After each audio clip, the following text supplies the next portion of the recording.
Welcome back, ladies and gentlemen. This is another episode of Hawktalk with Easy and the Beards. I'm Easy. I am beard number 1. And I am beard number 2. Harper to get it in. Throws it to Ewing. Ewing surrounded. 2 seconds to shoot. He drives. He shoots. He missed. He missed. He missed. We win the bell, baby. Ding dong. The witch is dead. Takes the ball at the 30. He's hit and got away. Back upfield to the 35 to the 40. He's to the 45. He's the... And we are kicking off the fall semester with another episode and a recap of the summer. Stay tuned after this recap for our interview with senior Phillip Goodrum, who plays for the UNCW men's soccer team. Senior has really has a bright future ahead of him and a lot of accolades and approaching the top 10 in a lot of statistical categories here at the university. So check that interview out. But I guess we can start today and kind of just recap the summer, maybe start with a little bit of baseball. I know UNCW suffered a heartbreaking loss in Chapel Hill during the Super Regionals. Just the regionals. Regionals, that's right. I always get that mixed up. But just the regionals. Tough game to Chapel Hill. It was a good game. A little league sloppiness towards the end of it that kind of cost UNCW the game. But hell of a game. It was quite an event to be at. Had a late inning rain delay that was about 3 or 4 hours. And then finished the 9th inning that took maybe about, another hour it seemed. But UNCW finished the season 32-31, 12-12 in conference. Greg Jones ended up taking his talents to the majors. He's currently in the Tampa Bay Rays minor league system, and he's really killing it. I mean, he's been one of the top performing prospects in the minor leagues for the last 2 months, pretty much ever since he got there. I think he's actually went from low A even, or from rookie ball to low A. I believe he's already jumped from one team to the next level. So congratulations to Greg Jones.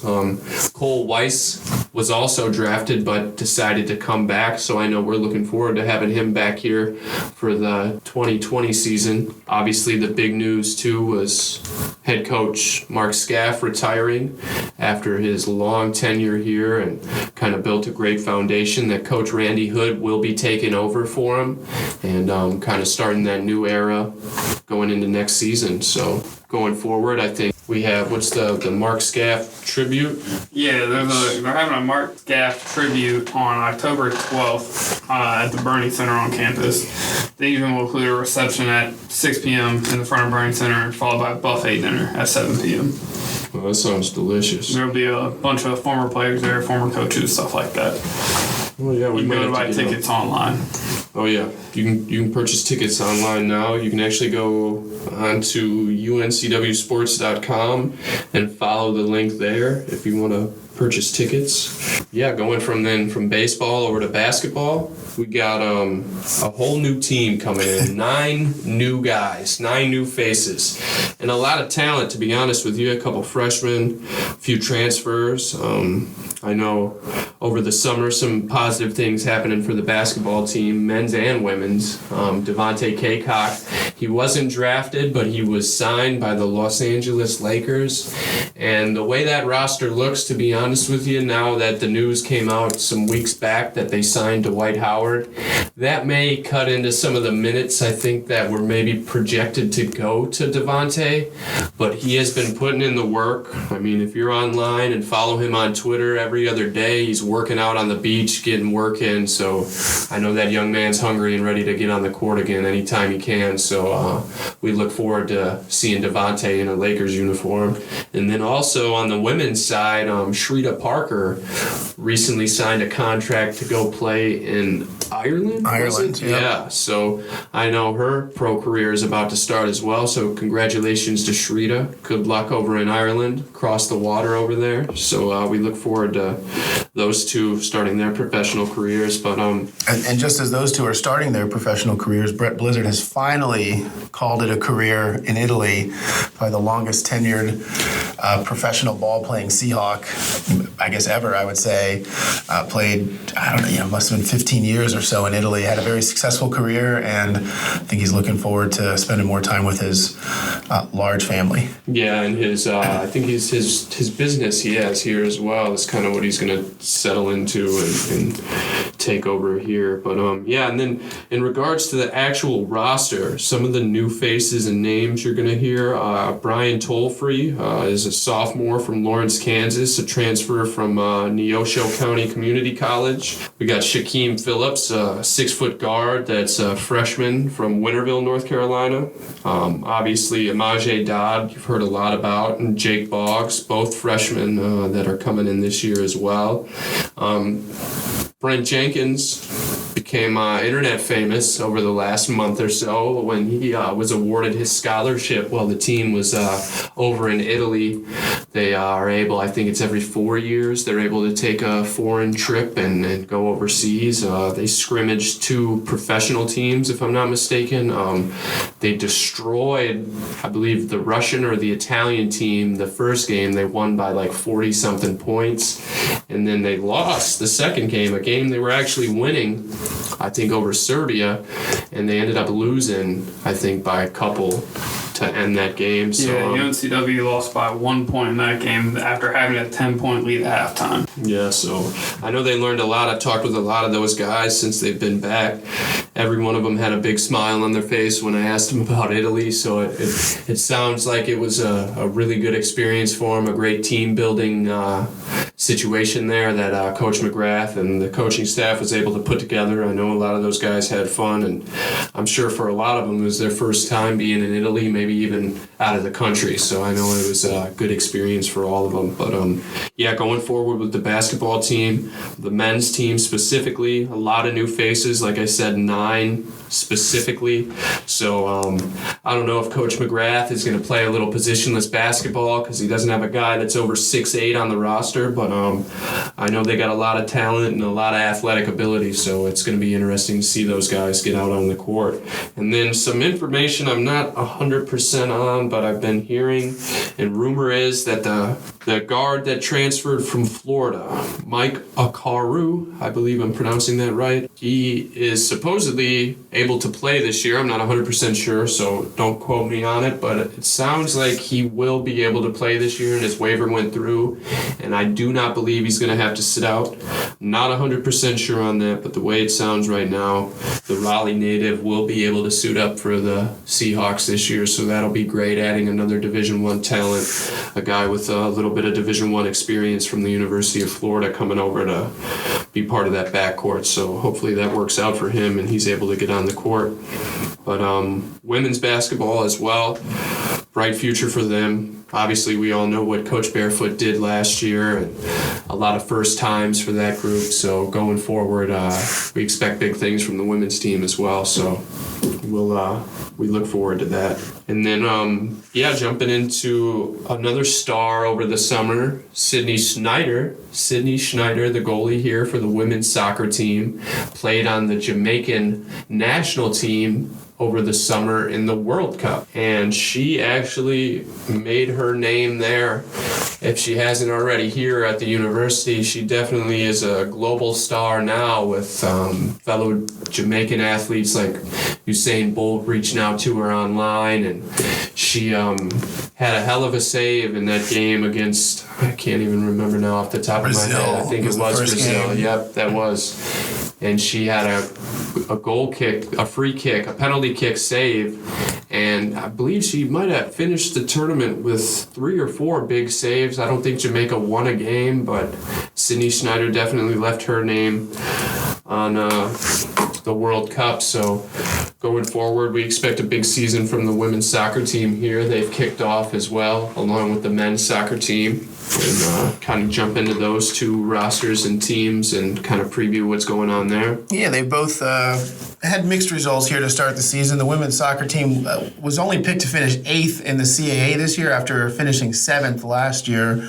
But they're off to a 3-2 start with some neutral site wins over Furman and Stephen F. Austin. Took a home win against Coastal Coastal Carolina, and then had some struggles on the road here as of late. Lost a 2-1 decision at Virginia Commonwealth, and then a 2-0 decision at number 25 Wake Forest. They do play here at home. If you're listening to this, which this should be out Friday. If you're listening to it right away, tonight they play Middle Tennessee State Friday night on campus. They finish up the tournament on Sunday, September 15th against Virginia Tech. And then the next time they're at home will be Sunday the 29th as they kick off conference play at home against Northeastern. Those are your next chances to catch the women's soccer team on campus. As far as the men go, they had a great preseason, went undefeated in their preseason with exhibitions at Winthrop, Duke, and South Carolina here on campus. But then as the season got underway, they kind of have some mixed results here. Neutral site tournament, they lost to Georgia Southern and Stetson. But then 2 games that were supposed to be at home by virtue of the hurricane end up being one road game at Radford and a neutral site game against Presbyterian. Both of those, however, 3-0 victories for the Seahawks. So they're on a 2-game win streak.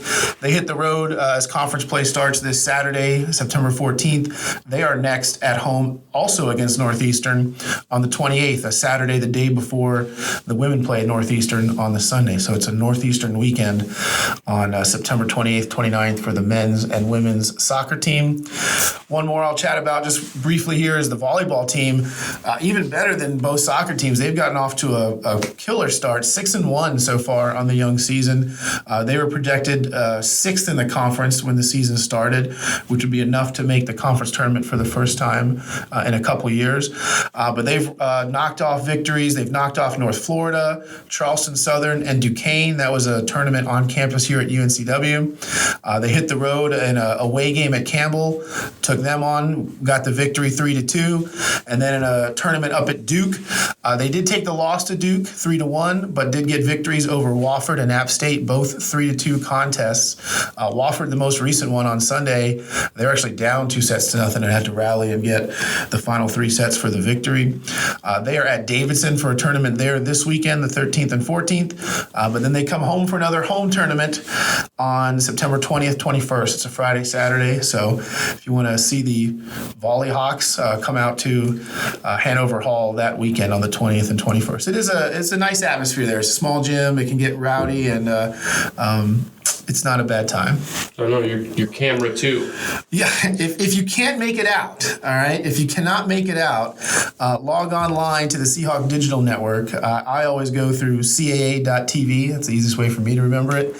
And most of the home games are there on CAA.TV. There are a few now this year with the new Flow Sports deal that'll be through Flow Sports, which is a monthly service, but most of them are online, and the video quality is getting better and better, and look for those close-up shots provided by camera 2. You're beer number 1, but camera number 2. All right.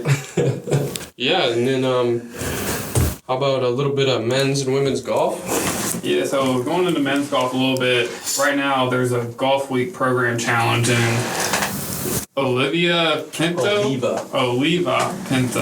is killing right now. He's in second. He, after 36 holes right now, career low of 65, so he's doing pretty well out there. Yeah, he continues to shine. He's been one of the better golfers on campus since I've arrived here. That young man is playing his ass off right now on the golf course. Thinking about it though, you got just the sports we mentioned there, baseball, men's soccer, golf. Just great success they've had here in recent years. And, obviously there are some programs that maybe have not reached that success. You talk about basketball, volleyball, and women's soccer have kind of struggled here as of late, but I think there's definitely optimism here with these programs. Certainly the ones that are underway, and as you talked about basketball, this is being the first year that CB McGrath has kind of all his recruits on the team, so some optimism there. Of course, a big home game against UNC coming to Trask Coliseum this year, which since I've been here, there's not been anything quite like that. Yeah, that's what to come to Trask Coliseum. There's Wake Forest has come, but that's certainly not come with the fanfare that I think we're going to see this year with Chapel Hill, and I think that's just going to be nuts. Oh yeah, and I can only imagine if beer will be on sale, what that will be like. Yeah, that's what we talked about it with Jimmy Bass, but yeah, I think that's definitely going to be in place by basketball. Yeah, that's the goal. I think. Obviously, you probably heard, NC State, Carolina now have that for football, so they were quick to act on that for their football programs. I think there's a chance you might see it on campus for soccer before basketball, but basketball picks up here. We're only 2 months away, basically, from the regular season, so that's in the works. It's going to happen, and I think that's going to help the atmosphere, certainly at basketball, and I think baseball and soccer as well. Well, yeah, it sure as hell is going to help the profits. So I know a lot of people are looking forward to it. So yeah, like Mike said, probably at the latest, I would think basketball. We'll see beer being sold in Trask. I think it's a great thing, you mentioned the profits, and if you think about it locally, North Carolina, I mean, we're probably going to lag behind the UNCs and the NC States of the state, but then you look at the conference, though, and I think the only other team that does this is Charleston, and so, I think you're going to get a leg up on some of those other teams, at least, get a little bit of advantage, a little bit of a boost with those profits versus, some of those teams in Virginia and Delaware and whatnot that don't have that type of ability to make money on that type of sale. Yeah, and I'll be interested to see if some of the smaller schools throughout the state end up kind of pushing that as fast as they can. So by basketball season, whether it's in Elon or Campbell or Davidson. Well, those are private schools. I think they can do it if they want to anyways. Yeah, those smaller ones. Like Wake Forest, for example, has always had they're a private school. Duke as well. I think they've decided against it for their own reasons. But this is a public school thing. I think the only one I've heard of that has opted out of it has been UNC Pembroke. Oh, okay. But as far as I've heard, everyone else either has not yet decided or is definitely going to do it. So. Okay, yeah, that's right. So then, the private schools have always had the opportunity. Yeah, I think there's nothing that prevents them from doing it. Okay. Well, that is interesting. So then going forward, a lot of stuff coming up throughout the next week, 2 weeks. Like Mike said, we'll start, obviously, women's golf is still currently going on. The Golf Week Program Challenge, that's in Pawleys Island, South Carolina. So if you want to take a little vacation, head down there over the next couple of days. Actually, I think that tournament wraps up today, so a little late there, my apologies. But men's tennis has a Seahawk Fall Invite coming to campus on September 13th. September 13th as well. Like Mike said, we'll see the women's volleyball team travel to NC Central and play North Carolina Central in Davidson, North Carolina. Women's soccer will be home against Virginia Tech and College of Charleston. That tournament is September 13th through is it 2 games? No, I'm sorry, the 13th through the 15th, that tournament will be. And then going forward after that into next week, we will see women's volleyball again will be versus Presbyterian in Davidson. That's part of that tournament as well, I believe. They play at Davidson, they play Presbyterian. And then men's soccer will be at William & Mary September 14th. And then women's soccer will be at home against Virginia Tech September 15th as well. Men's tennis will have another tournament September 20th. The Duke Fab 4 Invite, the men's team will travel to Duke for that tournament. And then you should be hearing from us before, I'd say, the 20th again. Well, maybe not, but going forward, like I said, there's a lot going on. Men's cross country is also underway. September 20th, the Adidas Cross Country Challenge in Raleigh will be taking place. UNCW will be part of that as well. And then, if you have any other questions or comments, reach out to us on Twitter. Anything you would like to have a discussion on any of the sports topics we've talked about today, you can also visit uncwsports.com. There you can find any of the stories we touched on today and find in-depth detail on any of those. And going forward, we should be seeing The podcast released every Friday, so if you're hearing this, it should be Friday, September 13th. And then going forward, you should hear from us about every other week. So we appreciate everybody tuning in, and going forward, we look forward to doing more of this. And any final notes from either of the Beards? Beard One checking out. Don't forget to stay tuned for the interview, though, with Phillip Goodrum here. About a 20-minute interview. Talks a little bit about where he's from and kind of the state of the soccer program, where it sits here today. Yeah, great interview. Don't forget to check that out, like Mike said. And once again, thanks for listening. This has been another episode of Hawktalk with Easy and the Beards. Signing off. Thank you. All right, ladies and gentlemen, welcome to another episode of Hawktalk with Easy and the Beards. I'm Easy.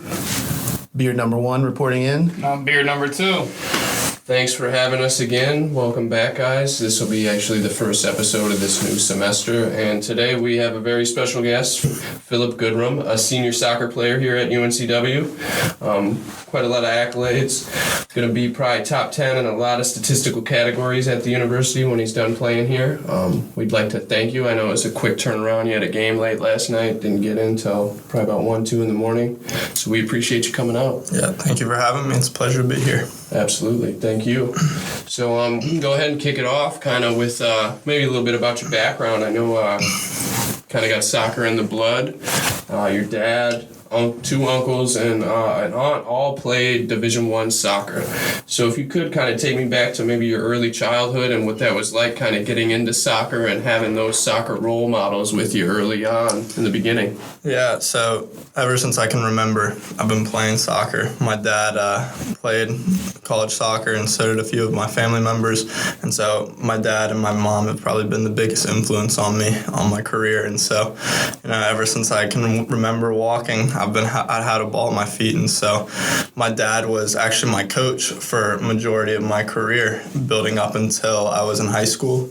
And so he's really taught me what all the kind of technical skills and all the positioning and everything that pretty much has made me who I am today. And so I have him to owe for a lot of things. So it's been good, though. And my extended family, a lot of them played in college as well. So it makes for a pretty competitive environment. And whenever I go visit, everybody's always asking questions, always encouraging. So it's wonderful. Pretty intense holiday pickup games, huh? Oh, yeah. Did you play any other sports growing up? Yeah, so when I was in middle school, I played football and basketball, and so I loved it. I mean, it's what majority of my friends did back then, and so I was good, just because I'm fast. And so, but when it got to high school, it was the decision, to take soccer really seriously, and it's always been my main passion. So it's what I wanted to do, and it's worked out so far, and I'm going to stick with it.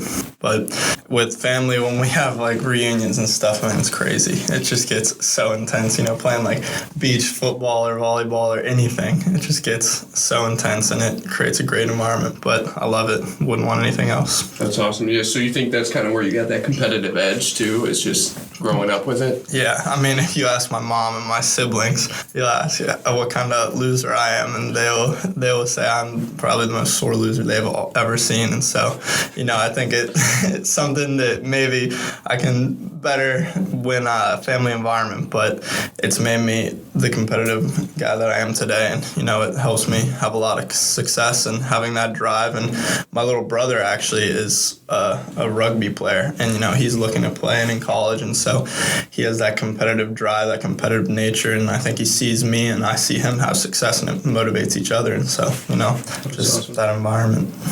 From there, what was your path like to UNCW? Going through high school, what were the other options out there? What really sold you on coming to the beach here? Yeah, so when I was in high school, I had a pretty good sophomore campaign with my academy team. And so building on that, I had a lot of interest from colleges all around the country. And, I went on visits to ACC. I went to Notre Dame, Wake Forest, NC State, and, checked out a lot of the big programs and really thought that's what I wanted to do. And then a former teammate of mine here who played in my academy in Charlotte as well, David Lozano, came down for his official visit and said the coach had invited me as well. And so I got on the phone with them, came down, and just fell in love, man. I mean, what a wonderful place to be. You can't have a better combination with the culture of the soccer team here, the environment of UNCW, and, you know, just success all around. And I love being in the business school, and I mean, it's a place where you're set up for success. And so getting here, it was an easy choice after I came down and saw Coach Aiden and everybody. And, you know, now it was just, after getting here, it was all on me to have success. And of course, you wouldn't have known this at the time, but you've played every game that you could have possibly played in your career here at UNCW. Do you think that would have been different had you gone to the Notre Dames and the Carolinas of the world? Yeah, you know, if I would have gone to a bigger school, I probably would have not been playing as much freshman year, but that was part of the reason I wanted to come here. Coach Aiden had said that I was going to be a big part for the school, and you know, it was something that I really bought into, and I've really bought into the team and the culture. And you know, this has probably been the best path for me. I wouldn't have this much success if I was at another school probably, and if I didn't have my teammates that were, you know, we didn't have the same camaraderie and the environment that we have today. So it's a big reason, I think. And you still get to play those teams, you know. Yeah. You kind of get up a little bit more amped for those games when you have the Carolinas and the States. That's something we've talked about. You know, it's about having that extra energy when we play, like Duke and beat them in preseason, beat NC State last year at home.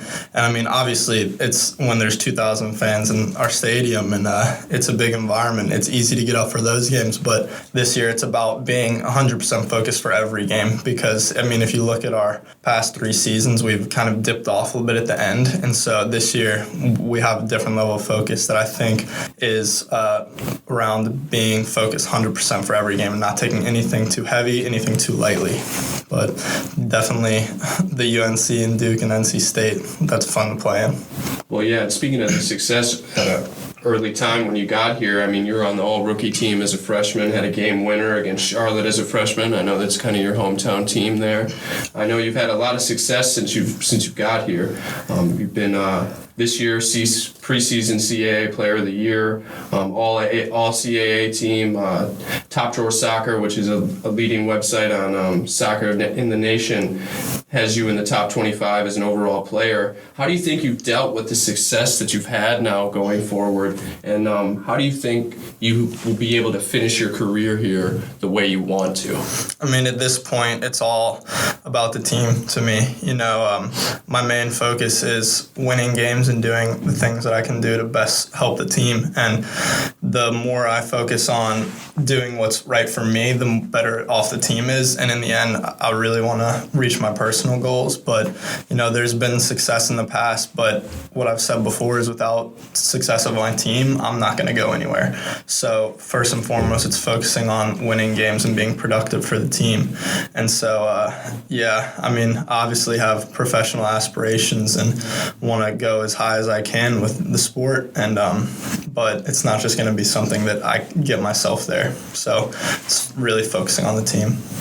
You mentioned kind of yourself versus the team. I mean, you've been a 4-year now player. Have you noticed, you know, when you come in as a freshman, are you kind of just doing what you're told because you're not really sure what to do? And whereas now as you're a senior, maybe you're more involved on, you know, even coaching the younger players? Mm-hmm. Yeah, so when I came in, it was kind of that new just environment and trying to adapt. But now I feel very comfortable in and around the team, the environment, and on the field as well. And so it's about, since I'm a captain, it's about leading and leading by example probably for the most part. And so myself and Mark Lindstrom, who have had success on the field and whatnot, you know, we've got to step up and show the younger guys because we have a big freshman group. And, I mean, you see them making impacts. We had a freshman score last night, his first goal.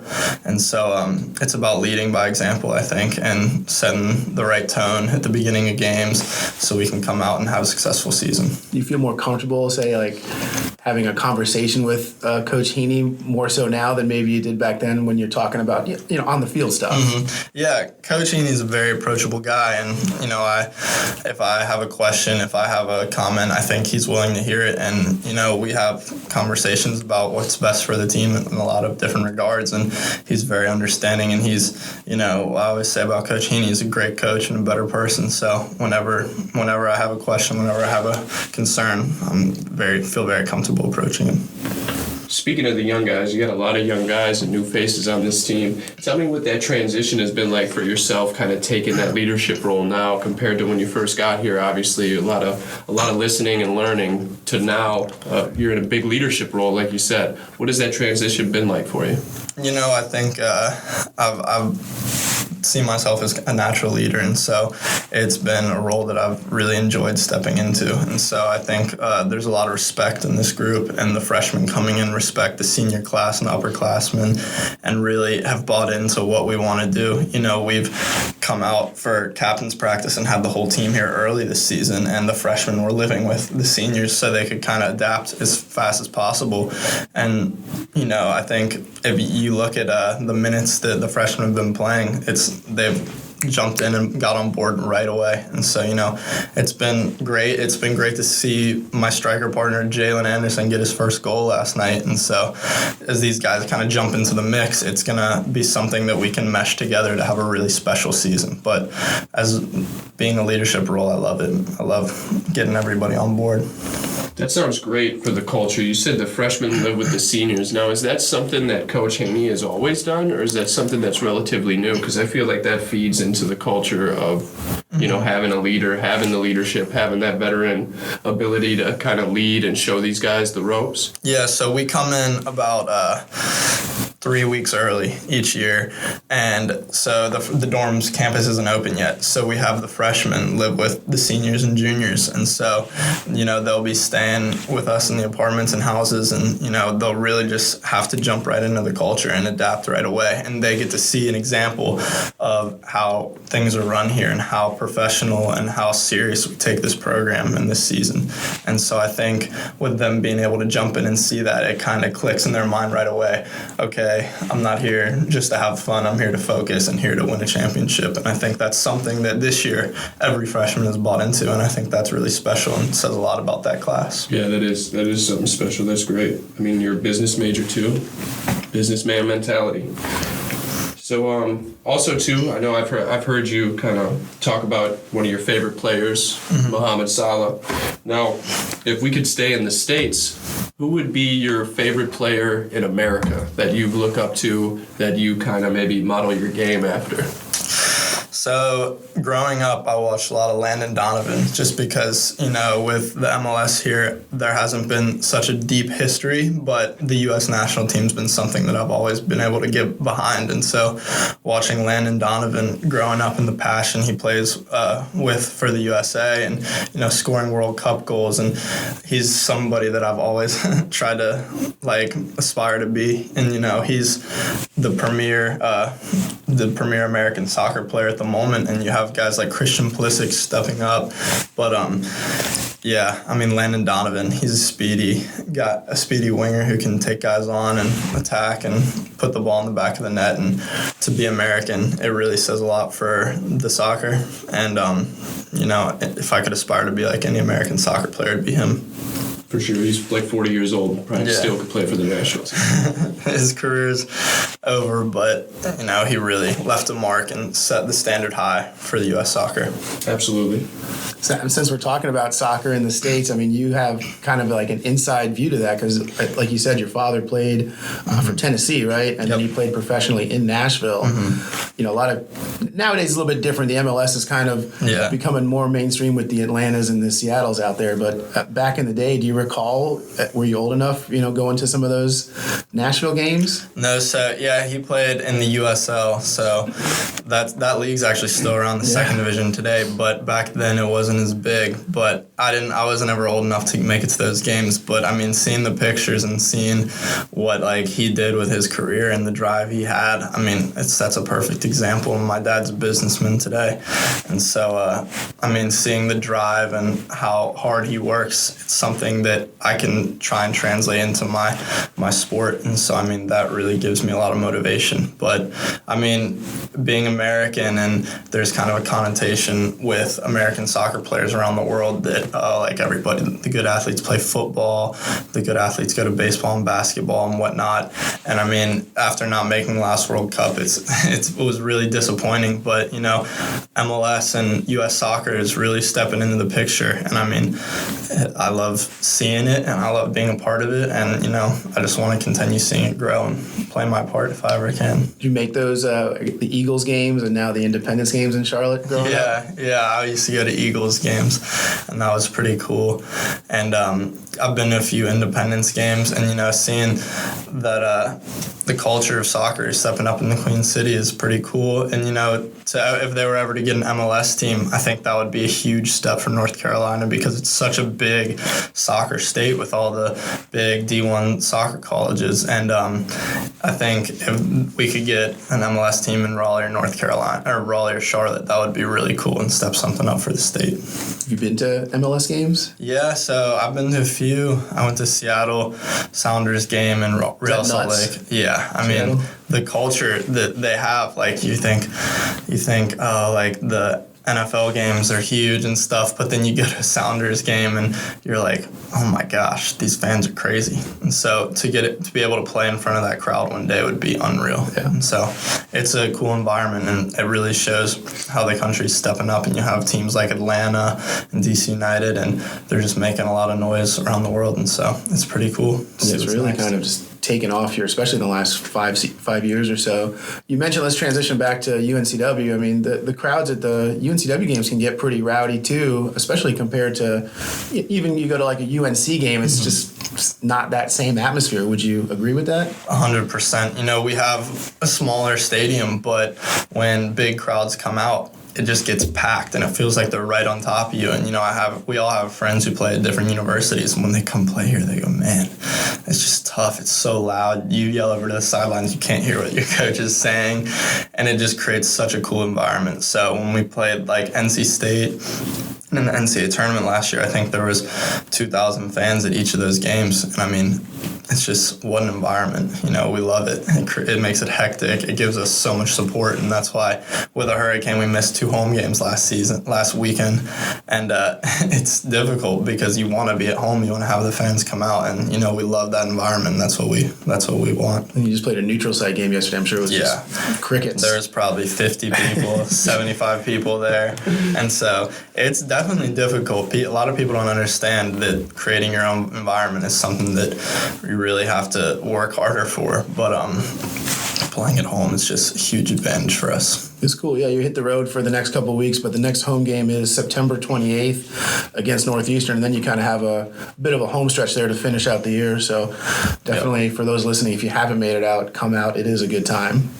Absolutely. And then just jumping back to, because you kind of mentioned something that's kind of my theory too on soccer in the States, with our best athletes kind of play, whether it's football, basketball, baseball, whatever.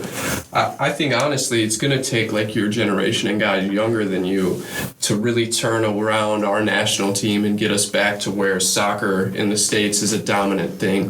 What do you think? Obviously, like I said, I think it's going to take that next generation. But what do you think leads to that as well? Obviously, it's the athlete thing as well, but I think it's also, it has something to do with whether or not when you're young, if you really get into soccer or baseball, basketball, and like you said, you kind of, once you got into high school, you focused on soccer. What do you think leads to that, and what could change that, in your opinion? You know, I think the MLS academies play a huge part in that. You see today the academies starting at U12 and building up all the way to U19, and so I think those are going to be probably the main reason that the U.S. has a lot of success. And so when players are very much so starting to come to soccer for a sport, and the best athletes in the country, I think, have been doing it for not too long now, and it's going to continue to happen in the future. And you see guys in the national team today like Weston McKennie, Christian Pulisic, Tyler Adams, all young guys who are 20, 21 who have had success coming through U.S. academies and then building over to Europe. So I think the main thing is going to be the MLS academy academies with guys building all the way up through middle school, high school, and then maybe going over to Europe at the age of 19, 18.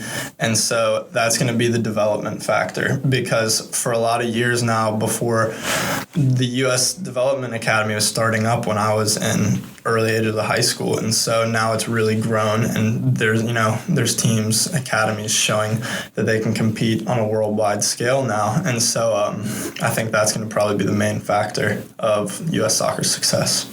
You mentioned the academies, and that's kind of, kids get in there and play soccer, 365 days a year. Oh, yeah. Yourself as a Division I player, you don't do that. You kind of have a fall season and a spring season. Do you, what do you do in between that to kind of keep yourself on that level? Yeah, so we train a lot, obviously, preseason to the end of the season, and then throughout the spring we're training pretty heavy. But during the summer we're away, and so there's a lot of options. There's U23 teams who are affiliated with MLS clubs that you can play for throughout the season. You can get invited to trials with professional teams, and everybody, I think, at the highest level of Division I soccer is really committed to staying focused. People are coming back early to start training. So even though our season might not run through the entire year, everybody's training pretty much 11, almost 12 months out of the year. And I think that's important to the development of not only college soccer, but U.S. soccer, because you're starting to see guys surpass the college level. And that while that's successful, college soccer is still going to play a factor, I think, in the development of U.S. soccer. And so, staying focused, keeping professional aspirations in the game, and staying focused throughout the entire season to have your best fall is what's going to really be important. Yeah, I think it is kind of becoming two choices where you can kind of go academy or go D1 soccer, and I just feel like if you don't have, there's something about training, yes, but not having an actual competitive games, I think, is kind of a detractor. Definitely. On that side. Nothing against the system, but that's a systemic thing more so, I think. Yep. Absolutely, I agree with that, Mike. Yeah, and then maybe kind of ended on a hypothetical, right? So I know you said you have pro aspirations. If you had an option, Premier League, stay home, MLS. Obviously, the Premier League, it's called the Premier League for a reason. Mm-hmm. But if you had a choice, what would you choose? At this point, I really want to stay in the United States, and obviously there's a lot of factors that play into going over to Europe, and European work permits and EU passports and stuff. But my aspirations are to play at the highest level one day, and if the Premier League is the highest level in the world, that's where I want to be. So that's really a dream, but I just want to have success in whatever regard I can, and I think the most realistic goal at this point is to stay here in the MLS. But one day, I'd like to get to the highest level in the world, and that would be a dream. So awesome. Well, I guess we can end it there. Anything else, Mike, from you? I think that just about covered it all. Like I said, come out to the UNCW soccer stadium when you get the chance, and get your free Thunder sticks, and might even be an alcoholic beverage you can purchase or two if you're of age. Yeah, sooner than later. I think that will be available to you, so come on out. And once again, we want to thank Phillip for coming out. We appreciate you coming out today. I know, like I said, a quick turnaround for you. Yeah, thank you for having me. Absolutely. This was another episode and a great interview on Hawktalk with Easy and the Beards. Thank you.